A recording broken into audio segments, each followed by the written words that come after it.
Who says America is all about glamorous New York or dazzling Los Angeles? Beyond the familiar glow of skyscrapers and the endless hum of bustling highways, there exists another nation hidden in plain sight. Behind the scenes of this superpower story lie small towns that will make you shake your head in disbelief. These are not places celebrated on postcards or in travel brochures. They are the quiet, often overlooked footnotes in the grand narrative of progress, each with a story etched into its very soil. A tale of what happens when the tide of fortune recedes and leaves a community stranded on the shores of memory. We journey now into these secluded pockets of the continent, not because of scenic beauty, but because of the bitter reality that defines them.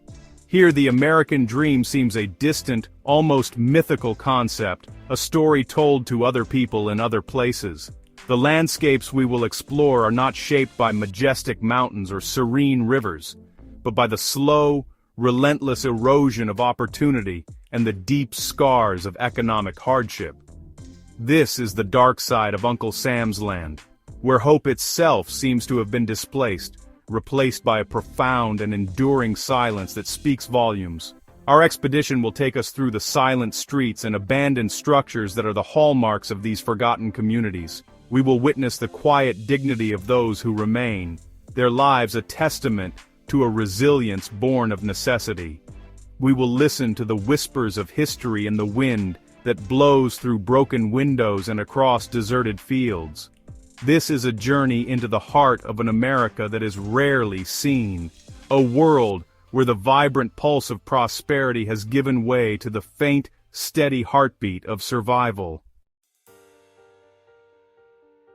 Our journey begins in the Deep South, in a small community named Denmark, South Carolina. From the air, it appears as a quiet cluster of homes nestled amongst the pines, but on the ground, a different story unfolds. Here, for the 355 souls who call this place home, the very air seems thick with a sense of stagnation.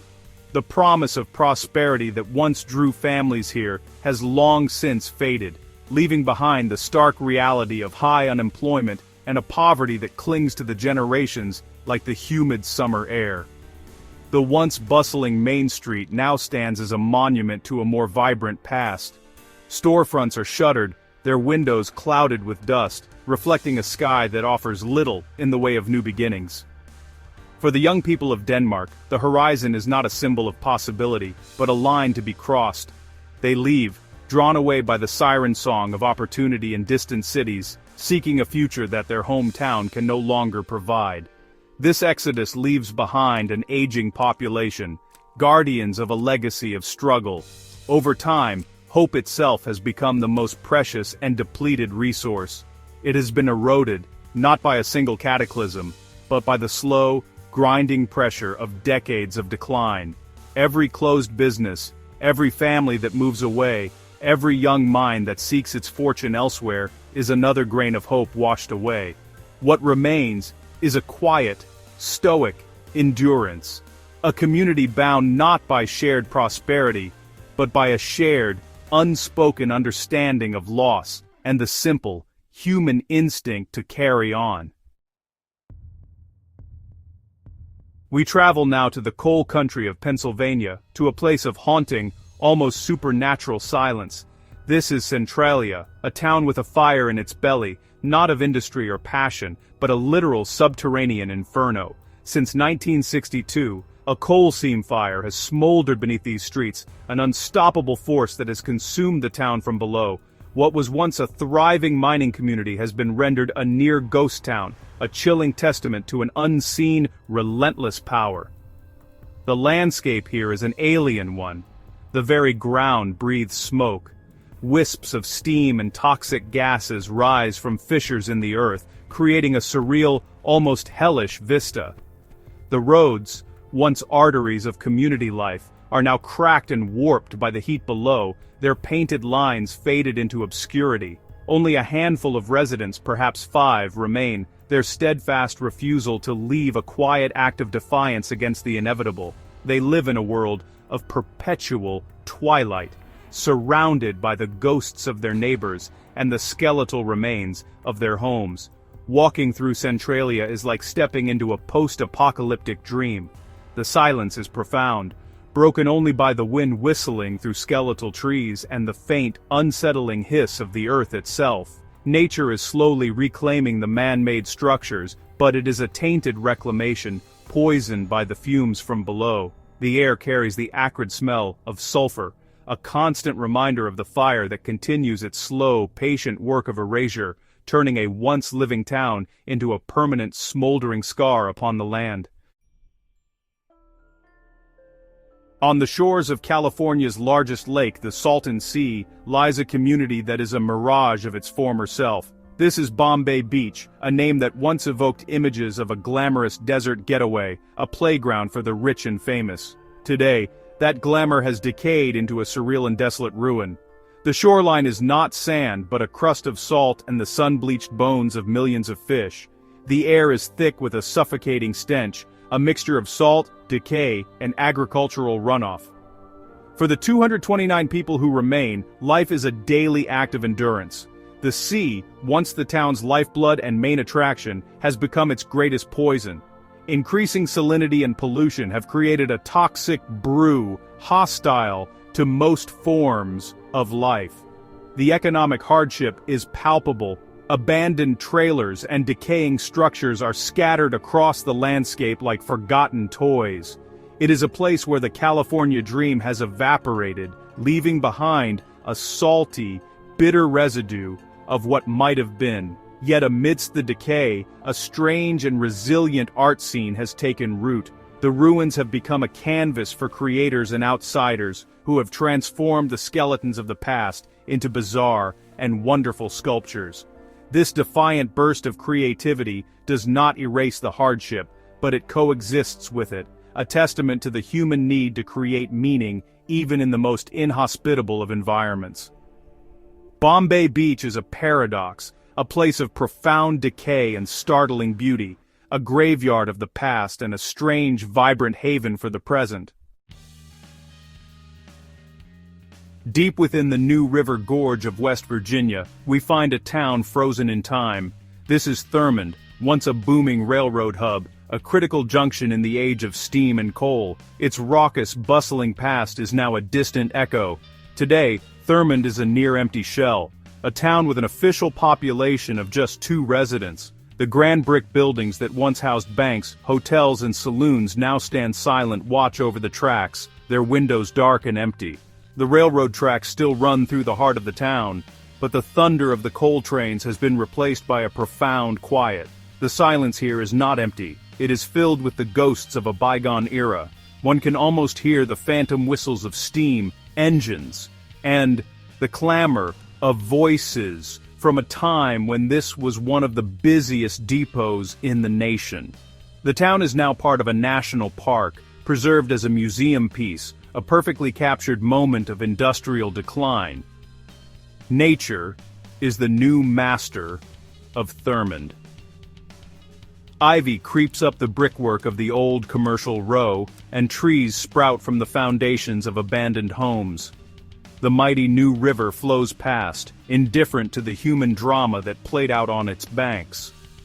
To visit Thurmond is to walk through a memory, to feel the immense power of economic change that can build a town up from nothing, and then, just as quickly, let it crumble back into the wilderness from which it came, leaving only stories and stone behind.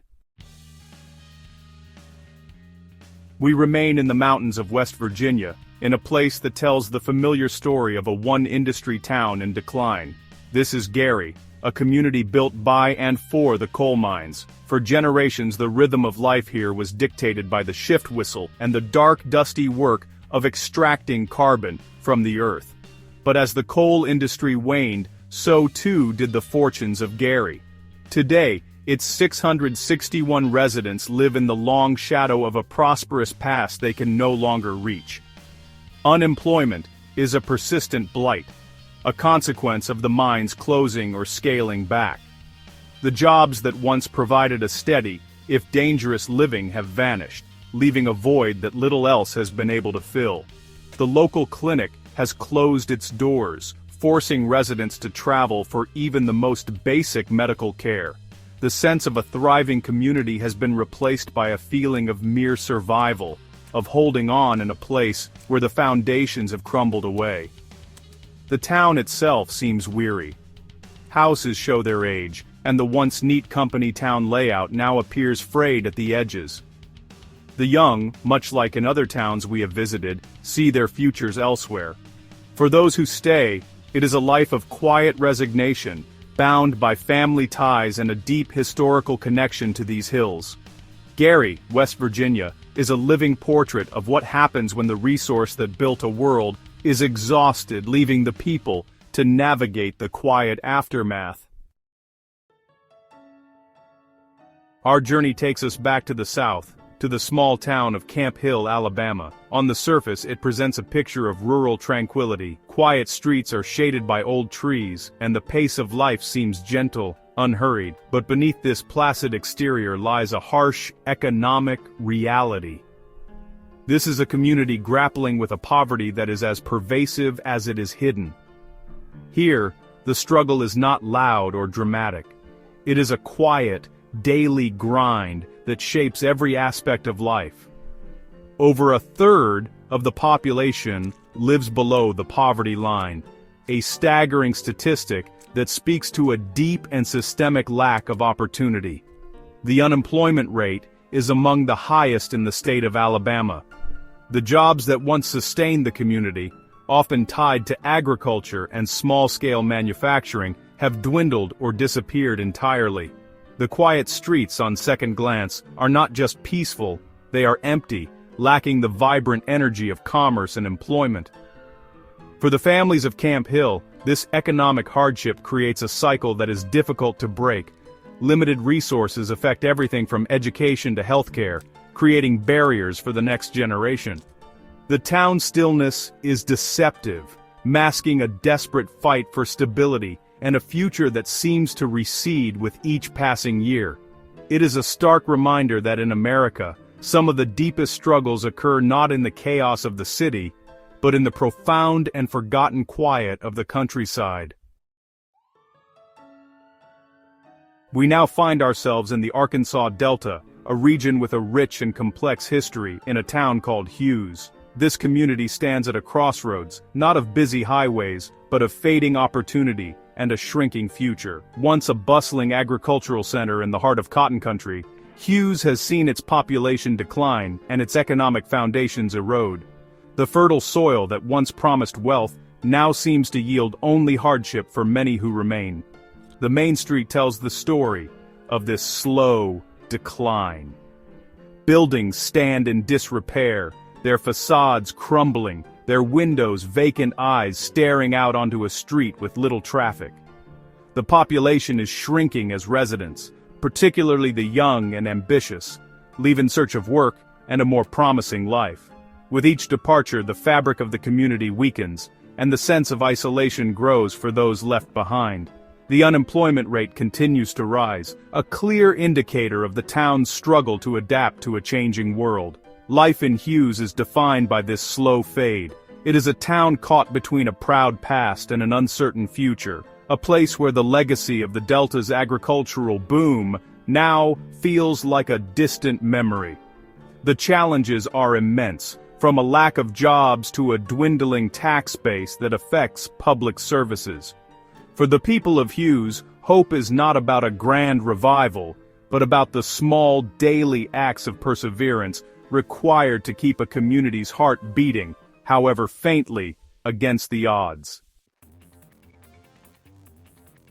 Just south of the sprawling metropolis of Detroit, we arrive in Ecorse, a suburb forged in the fires of American industry. Its history is written in steel and automobiles. For decades, the roar of factories was the town's anthem, providing jobs and a solid middle-class existence for its citizens. But the anthem has faded to a whisper.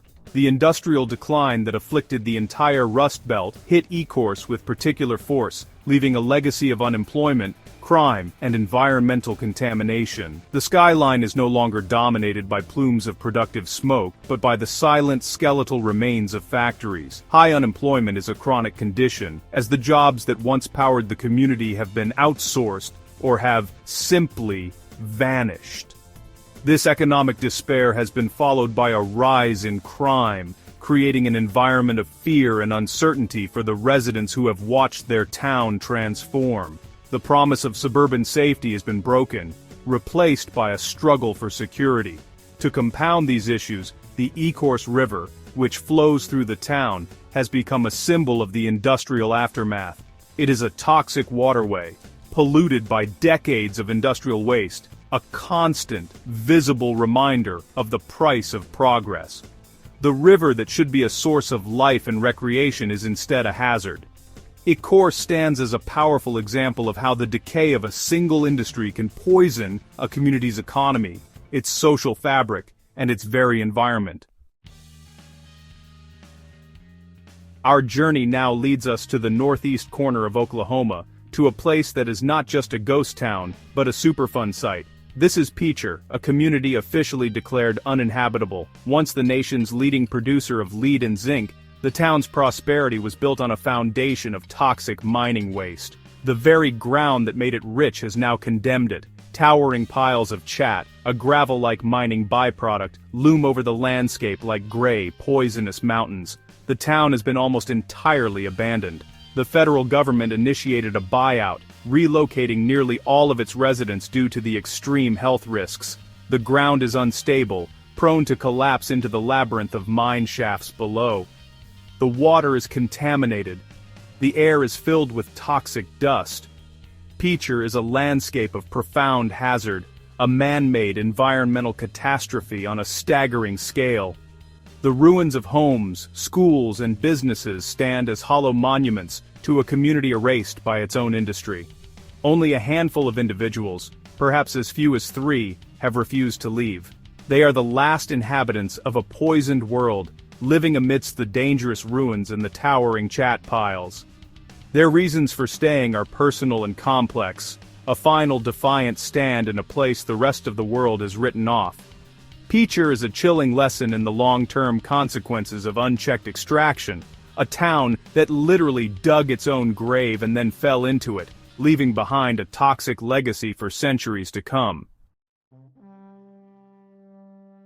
We arrive now in a town whose name has become synonymous with a modern American disaster. East Palestine, Ohio was, until recently, a typical close-knit Midwestern community. Life was quiet, predictable. That sense of normalcy was shattered in February 2023, when a freight train carrying hazardous chemicals derailed, unleashing a toxic plume into the air and contaminants into the soil and water. The disaster thrust the town into the national spotlight for all the wrong reasons. The immediate trauma of the evacuation and the controlled burn of volatile chemicals has now given way to a lingering and pervasive anxiety. Residents live with a constant fear of the unseen. Is the air safe to breathe? Is the water safe to drink? Lingering contamination, both real and perceived, has become a source of chronic stress and division within the community. The official reassurances from government agencies and the railroad company have done little to soothe the deep-seated fear. The most profound casualty in East Palestine may be trust. The community's faith in the institutions meant to protect them has been fractured, perhaps irreparably. Neighbors are divided, some wanting to move on, others convinced the danger is far from over. The derailment did not just spill chemicals, it exposed a deep rift between ordinary citizens and corporate and governmental power. East Palestine is now a community defined by a question mark, forever uncertain about the long-term health of its people and its land. Just 30 miles south of the gleaming skyline of Chicago, we find a community that feels a world away. This is Fort Heights, Illinois, a village that has been called a ghost town on the edge of a metropolis. For decades, it has been plagued by some of the most extreme social and economic challenges in the nation. The proximity to one of America's great cities has not been a blessing, but has instead highlighted its profound isolation and neglect. Unemployment here has soared to staggering levels, often ranking among the highest in the country. The industrial and manufacturing jobs that once provided a foothold for residents have long since vanished, leaving a vacuum of opportunity. Businesses have fled, leaving behind boarded-up commercial strips and a lack of basic services. This economic collapse has been accompanied by a high crime rate, trapping residents in a cycle of poverty and fear, all within the shadow of immense urban wealth. The landscape of Ford Heights is one of abandonment. Vacant lots and derelict buildings are more common than thriving businesses or new construction. It is a stark illustration of how geographic proximity means little without economic connection. The people of Ford Heights are not just forgotten by the wider world, they are overlooked by the bustling city right next door. Their struggle is a quiet but powerful indictment of the deep inequalities that can exist side by side in modern America. We venture deep into the heart of Louisiana, to the agricultural town of Bunkie. The name is quaint, but the reality is one of slow, inexorable decline. Bunkie was once a thriving service center for the surrounding farms, a place where planters came to buy supplies and families came to shop. The rhythms of the town were tied to the planting and the harvest. But as agriculture has modernized and consolidated, the need for towns like Bunkie has diminished. The evidence of this slow fade is everywhere. Downtown stores that once bustled with customers now sit empty, their windows dark. The local hospital has been downgraded to a part-time clinic, a sign of a shrinking population and a dwindling tax base. For the young people, there is a drought of opportunity as severe as any that could afflict the fields. They leave for Baton Rouge or New Orleans, seeking careers that their hometown can no longer offer, leaving an aging community behind. Life in Bunkie continues at a gentle pace, but it is the pace of a town winding down. The sense of community remains strong, forged over generations, but it is a community that is contracting, not growing. It is a place caught in a quiet spiral, where fewer people mean fewer businesses, and fewer businesses mean fewer reasons for people to stay. Bunkie is a portrait of the slow disappearance of a way of life, as the small agricultural town fades into the bayou landscape. In the vast, arid expanse of eastern New Mexico, we find Fort Sumner, a town of 853 people. Its name is famous in the annals of the Old West, forever linked to the legend of Billy the Kid. But history, it seems, has largely moved on, leaving the town in a state of profound disconnection. Here, the tyranny of distance is a daily reality. The sweeping, beautiful landscape also represents an immense and dangerous isolation. For the residents of Fort Sumner, an emergency can become a life-threatening wait. The nearest fully equipped hospital is a long drive away, a journey over empty highways that can feel like an eternity when time is critical. This sense of remoteness pervades all aspects of life.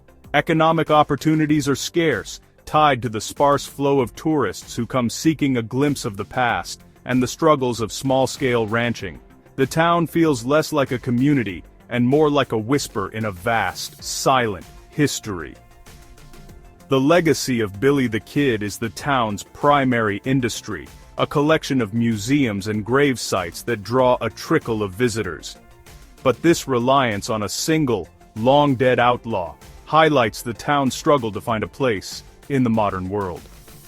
Fort Sumner exists as an outpost, a small cluster of humanity holding on in a landscape that is both beautiful and unforgiving. It is a place where the past is more present than the future, and where the silence of the desert seems poised to reclaim everything. We travel to the Oklahoma Panhandle, a region known for its wide-open spaces and relentless wind. Here we find the town of Gage, a community that feels as if it has been forgotten by time itself. Unlike many of the places we have visited, Gage does not suffer from high crime. It is by all accounts a safe and quiet place, but its safety is born of isolation, and its quiet is the sound of vanishing opportunity. The jobs that once supported Gage, tied to the railroad and local agriculture, have all but disappeared. The young people have followed the jobs, leaving a small aging population to watch over a town that is slowly emptying out. The greatest danger here is not from crime, but from distance. Like in Fort Sumner, medical help is dangerously far away. A heart attack or a serious accident can become a death sentence, with help arriving too late across the vast empty plains. The town itself seems to be shrinking. Houses sit empty, their yards slowly returning to prairie grass. The main street has few open businesses. there is a palpable sense of being left behind, of a community that has simply fallen off the map of American progress. Gage represents a different kind of struggle, not one of violence or overt poverty, but a slow, quiet battle against obsolescence and the profound loneliness of being forgotten in the middle of a continent. Our final stop is near the southern tip of Illinois, at the confluence of the Ohio and Mississippi rivers. This is the town of Mounds, a community that now exists as a fading silhouette of its former self. Once a vital railroad and manufacturing center, its fortunes have declined in a devastating spiral of poverty and neglect. The very name, which speaks of ancient earthworks, now seems to describe the ruins of its more recent industrial past. The population has shrunk dramatically from its peak, as one by one, the factories and businesses close their doors. The hulking shells of abandoned industrial plants dominate the landscape, monuments to a lost prosperity. For the few hundred residents who remain, life is a constant struggle. Poverty is deeply entrenched, and the cycle of neglect is visible in the crumbling infrastructure and the abandoned homes that scar every street. The town is trapped. A dwindling tax base means there is no money to fix the roads, to improve the schools, or to tear down the dangerous derelict buildings. This decay discourages any new investment, which in turn deepens the poverty and accelerates the decline. Mounds is a stark and tragic example of a community in a death spiral, a place where the forces of economic change have created a vortex from which there seems to be no escape, leaving only a shadow where a town used to be. Our journey through the hidden atlas of America comes to an end. We have traveled from the smoldering earth of Centralia to the poisoned shores of Bombay Beach, from the industrial graveyards of the Rust Belt to the profound isolation of the High Plains. Each town a unique chapter in a larger story of change, struggle, and abandonment. These are not anomalies, they are an integral, if unsettling, part of the American landscape. Places where the relentless march of progress has left deep footprints of loss. The silence in these towns is a language in itself, speaking of departed industry, of children who have moved away, and of a future that has been foreclosed. Yet, in every community, we also found a quiet, stubborn resilience. In the art that blossoms in the ruins, in the defiance of the last few residents of a poisoned land, and in the simple daily act of staying put when everything says to leave. This endurance is a testament to the deep human need for place, for home, even when that home is fractured and fading. As we pull back, viewing this continent from a distance once more, the dazzling lights of the great cities seem a little less bright, their glow casting longer and darker shadows than we might have imagined. These are the forgotten corners of America, where the landscape tells stories of resilience and loss. As the sun sets over these towns, we are reminded that hope, though battered, still flickers in the hearts of those who remain.